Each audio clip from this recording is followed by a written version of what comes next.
those who live beneath the stove. Hana stepped across the threshold of the old wooden house and paused, her eyes wide with wonder. Her heart fluttered like a waking bird in her chest as she took in the scene. The change was like stepping into a dream. Behind her, the city noise was forgotten. The air inside was thick with the warm memory of everyday life. The faint smell of dried herbs hung in the entryway, and she could almost see ghosts of sunlight dancing on the tatami mats. The floorboards creaked gently under her weight as she followed her parents down a narrow corridor. Paper sliding doors lined the hallway, soft and creamy white, decorated with delicate willow branches painted in ink. Each panel bore the subtle grain of ancient cedar, polished dark with age. It felt ancient and alive, as if the house itself were breathing. The kitchen at the back of the house felt especially warm and full of life. Wooden beams overhead were carved with small flowers and vines, and a string of drying red chili peppers hung in one corner, casting long dancing shadows on the tatami below. A large iron stove sat against one wall, black as soot, with its wide, tired belly waiting to be fed. A dull copper kettle hung above it, and on the counter sat stacks of earthenware bowls and spoons carved from bamboo. Sunlight spilled in through a high window, setting dust motes and tiny flower moths floating in golden light. Mama lifted Hana into her arms, smoothing back her daughter's hair as they entered the kitchen. "Welcome home, Hana-chan," Mama said with a tired smile. She was carrying a basket of vegetables from the market, bundles of spring onions, white radishes, and a clove of garlic. "This house has been waiting for us," she said, as if to convince herself too. Hana's father set the basket down on the low table. He ran a hand through his dark hair and exhaled with relief. "It feels like we have stepped into another time," he murmured. "And we will be happy here," he added softly. Hana couldn't help smiling too. The house made her feel strangely at home. They had come after months of living in a cramped apartment in the city.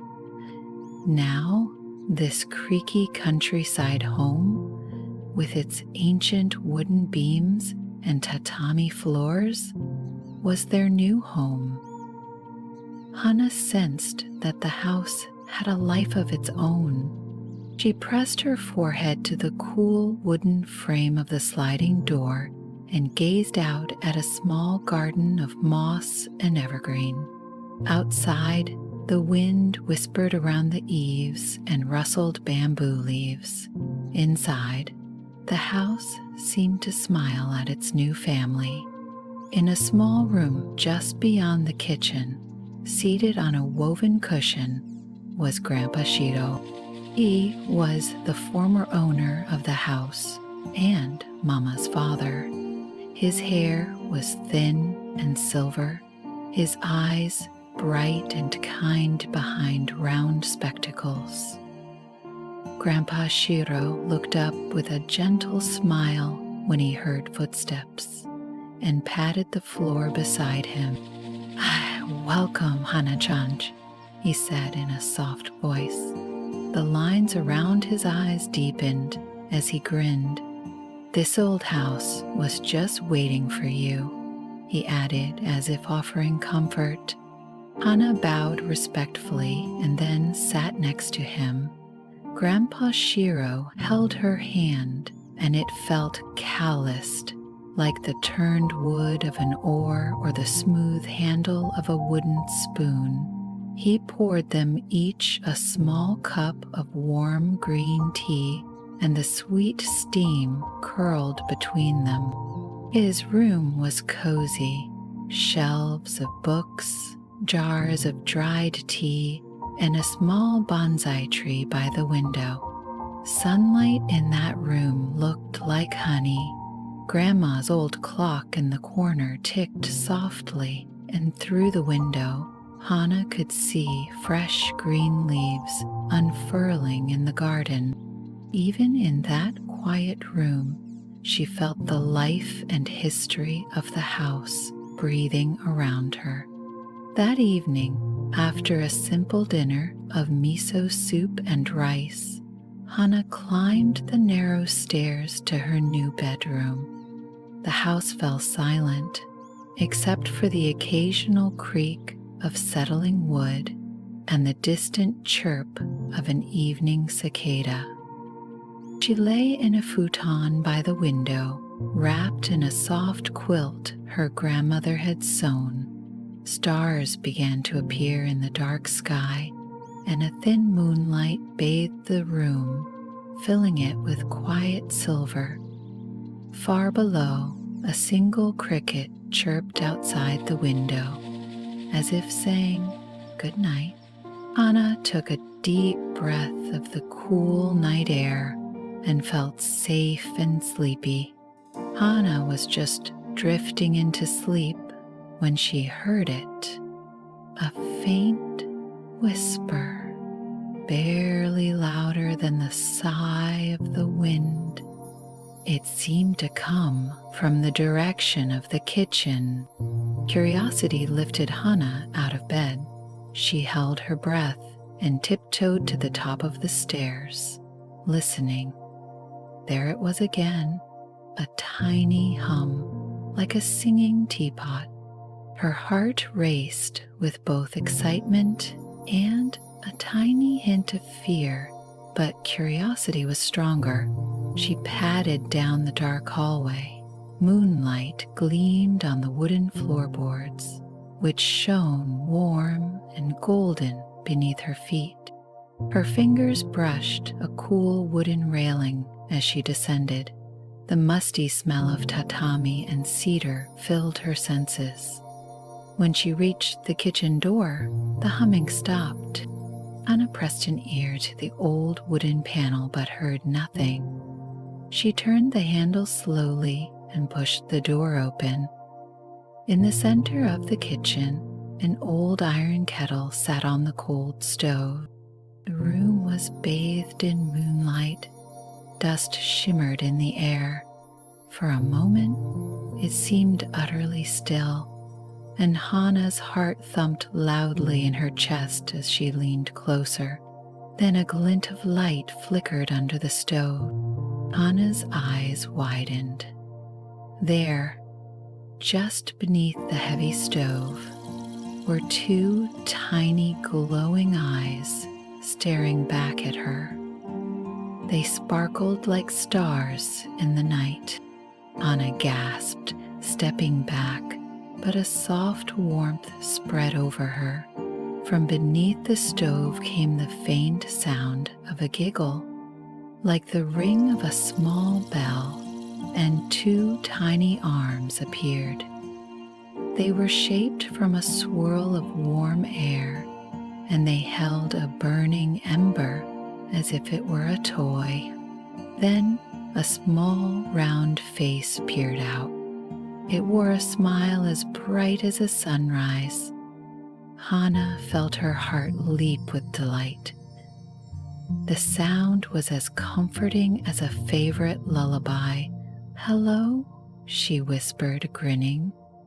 The little creature set down the ember, and it glowed softly on the black iron. Two more creatures emerged, one after the other, each smaller than a rice ball. They were round and squishy as steamed buns, with eyes made of coal and cheeks like glowing coals from a fire. They looked at Hana, and she at them, each wondering at the other's existence for just a moment. Then, one of them giggled and spun in place, making the ember blaze brighter and sending sparkles into the air. Hana felt the kitchen grow suddenly warmer, as if a comforting breath had filled it. She stepped fully into the kitchen and closed the door behind her. It did not seem at all frightening that 3 tiny lights were circling her ankles and murmuring in a language she could not understand. In fact, it felt like meeting old friends. Hana felt a gentle courage wash over her. "Hana," she said softly. "Who are you?" Her voice sounded small but brave in the cozy kitchen. One of the glow children pointed its little finger at the tea kettle on the stove, and then back at itself. Hana understood this to mean they lived around the stove. She smiled. "Do you live under here?" she asked, pressing her ear near the hearth. She heard quiet whispers, like a lullaby sung by the kettle itself. The kettle let out another little hum, and the stove beneath it felt warm to her touch. Hana realized these spirits must live under the stove, keeping the kettle warm. She giggled as one of the spirits hopped up and down on the stove itself, careful not to disturb the kettle. Another settled on a pile of kindling nearby. A third tapped at a large teapot, making the lid clink. The pot tilted and 3 swirls of steam came out, dancing toward the ceiling like little ghosts. Hana's eyes widened in delight. She had discovered a secret world hidden in her new home. The hum of the kettle started up again on its own, and the tea inside began to bubble softly without any fire beneath it. The kitchen was filled with a gentle warmth and the soothing aroma of green tea. The Hibiko Hana had taken to calling them Hibiko, which in her mind meant warm children, entertained themselves with stacking cups and rolling bits of unused dough into playthings. She clapped softly at their antics, and they turned toward her with bright, emboldened smiles. One of the tiny spirits poured a drop of leftover green tea into a tiny wooden cup. The cup glowed warmly in her hands. All around the kitchen, the whole house seemed to hum with happiness once more. All through that night, Hana sat with the Hibiko, sharing the still warm rice cakes her mother had left on the table. While the rest of the house slept, the children's laughter was a soft melody in the kitchen. Eventually, eyelids grew heavy, and one by one, the tiny spirits, clutching their little ember hearts, floated down into their hiding places under the stove. The kettle's humus ceased. Hana yawned and crawled back to bed, feeling as if she were carrying the warmth of a dozen suns in her body. Morning sunlight filtered through the shoji screens, painting the kitchen in golden stripes. Hana woke to the gentle smell of miso soup and rice cooking on the stove. She hurried downstairs, half afraid the kitchen might be empty again. When she poked her head in, she found the room just as warm and alive as the night before.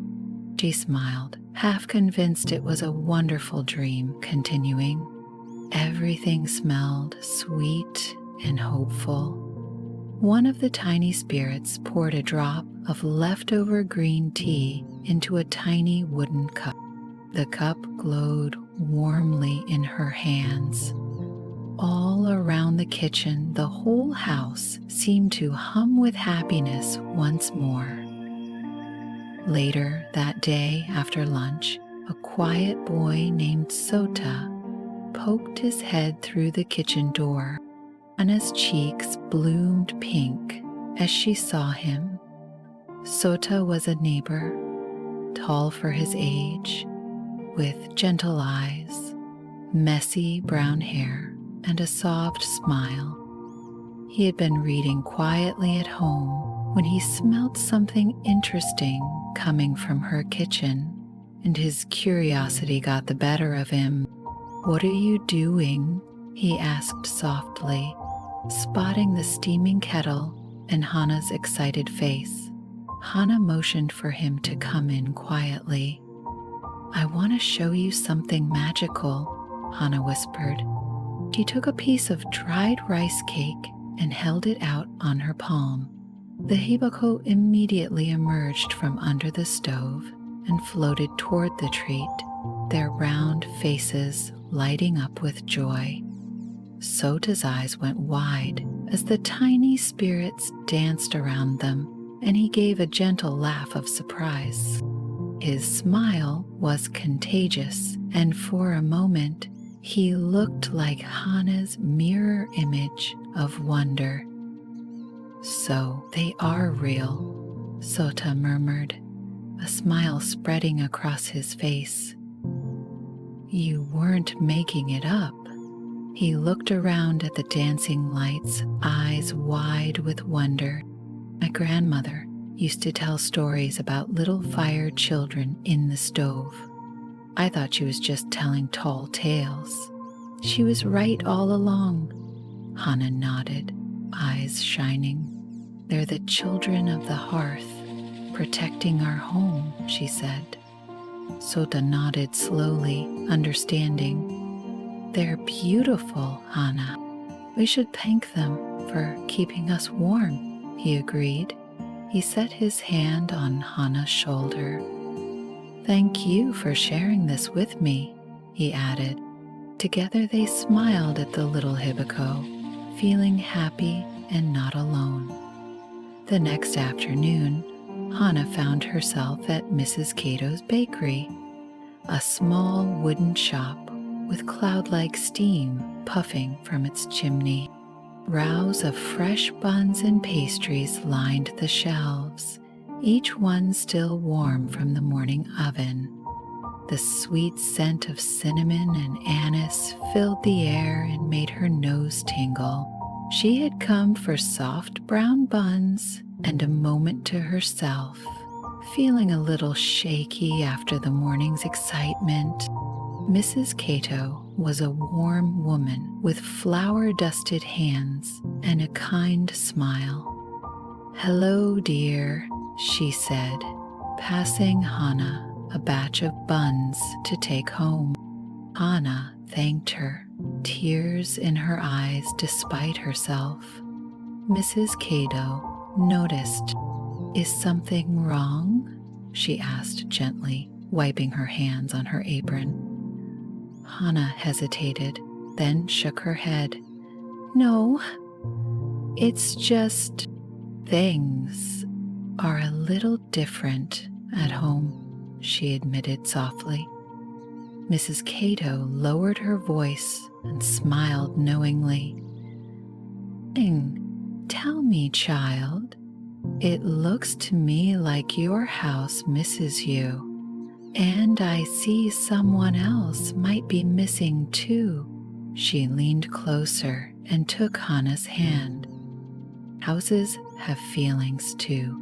When we are busy and forget to care for them, even a cozy stove can feel cold. Talk to your mama and papa about the hai. They may have forgotten, but listening to the house can help them remember." That night, Hana lay in bed, worrying. She crept back to the kitchen once more. "Hibiko-kun," she called softly into the dark. Nothing answered, only the empty echo of her own voice. The stove was just cold iron under her hand, and the kettle sat empty. Hana pressed her forehead against the stove and quietly wept. The very next afternoon, Sota came by again. He found Hana sitting alone by the hearth, her small shoulders shaking. "Hana?" he asked, alarmed. She wiped her eyes. "They're gone," she whispered. "The Hibiko, they're all gone." "Maybe Grandpa Shiro can help," Sota suggested. They hurried to the small back room where Grandpa sat reading a book by lamplight. "Grandpa!" Hana cried, bursting into the old room. "The Hibiko are gone, and I don't know why." Grandpa Shiro set down his book with a soft smile that did not quite reach his eyes. He nodded slowly as if this was something he had expected. "I think I know why," he said quietly. He took a slow breath. "These little ones feed on our family's love. If we forget the warmth of home, they fade away. We all must help. These house children need our family's warmth. You and Sota must show your parents how much this old home means to you. Let us make the house warm again." That evening, the three of them set to work. Grandpa Shiro lit the old charcoal stove and filled the kettle with water. Sota ran to gather firewood, humming a little tune as he scattered dry twigs into the hearth. Hana swept the tatami mats clean and set the low dining table in the kitchen with their best dishes and a folded red cloth. Together, they cooked a big pot of steaming bean stew and steamed rice, chopping onions and carrots, stirring the bubbling broth, and seasoning it with care. Outside, a chilly breeze rattled the paper screens, but inside, the kitchen glowed with warmth and laughter. At 6 o'clock sharp, Grandpa Shiro announced, "Time to eat," and clapped his hands loudly. Mama opened the front door just as the clock struck 6. The smell of stew carried through the house, and she followed it to the kitchen. Papa was arriving home now too, wiping his hands on his coat as he stepped inside. They stopped in the doorway, surprised by what they saw. The kitchen was warm with light and conversation. Hana and Sota stood at the table, serving bowls of rice and stew. The tatami mats were freshly swept, and the stove glowed with fresh coals. Mama and Papa exchanged glances. "What have you two been doing?" Mama asked softly, a note of surprise in her voice. Hana looked up and gave a small, hopeful smile. "We made dinner," she said simply, "for all of us." Papa stepped fully into the room and knelt down beside Hana, his eyes warm. "I'm so proud of you," he said. Mama wiped away a tear. "This is the best surprise," she whispered. Mama and Papa exchanged a glance, surprise and understanding in their eyes. Papa stepped forward and gently rested a hand on Hana's shoulder. "Thank you," he said quietly. We didn't know you felt lonely." Mama wiped away her own tears and sank down beside her. "We will be here from now on," she promised. "We're a family after all." The family ate together, warm bowls of stew cradled in their hands. There were no more big words needed. As they savored each spoonful and shared a few quiet stories about their day, the stove glowed brighter under the low table. Hana felt its gentle heat on her feet. Outside the window, the moonlight shone through the bamboo, and for the first time in a long while, the house felt alive with love and warmth. After dinner, as the family tidied up together, a tiny spark flickered at the edge of Hana's vision. From beneath the stove, a soft giggle sounded, and a single gentle light drifted up to play at the corners of the room. Hana smiled. She knew the Hibiko had returned, and she felt a little giggle bubble in her heart. They would stay as long as she and her family kept the hearth warm with love. Later that night, Hana lay in bed, feeling perfectly content. She hugged her pillow and listened. The last thing she heard before sleep claimed her was the comforting hum of the kettle, as if it were whispering its own goodnight. She drifted off with a smile, knowing the Hibiko were happy too.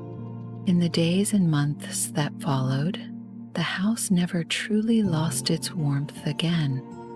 Every morning when sunlight poured into the kitchen, the Hibiko could be found gently stirring the teapot or rearranging the pillows on the tatami. Hana often awoke to find the charcoal stove already smoldering from the night before, though no one had fed it. Tota would stop by now and then, and they would smile at each other when they noticed something small had shifted in the kitchen from the night's activity. A cup still warm, or a flower petal on the table. It was their secret to share. Even on cold winter nights, the house felt cozy. On such evenings, Hana would wrap herself in the quilt and watch as tiny lights danced in the dark corners, knowing the Hibiko were at play. When morning came, her parents always smelled the sweet aroma of green tea before they rose, as if the Hibiko had drawn comfort from the hearth for them. For each night it was lit, its glow held the chill of winter far outside. Time passed like this, peaceful and bright, and the old house smiled. Years passed, and seasons turned. Hana grew tall and had children of her own. Still, on quiet evenings when the family gathered around the stove, she would glance sideways and see a tiny flicker of light in the corner of her eye. She knew then that the Hibiko had not forgotten their promise and were still there, tugging her family in with their gentle warmth. One spring morning, when cherry blossoms floated past the window, Hana's little sister tugged at her sleeve and asked, "Does the kettle know our secrets?" Hana simply hugged her and replied, "It knows our hearts." In the quiet of her own morning, even years later, Hana would sometimes wake to the gentle scent of tea and knew with a smile that she was home. Home was where the warmth lived forever and always.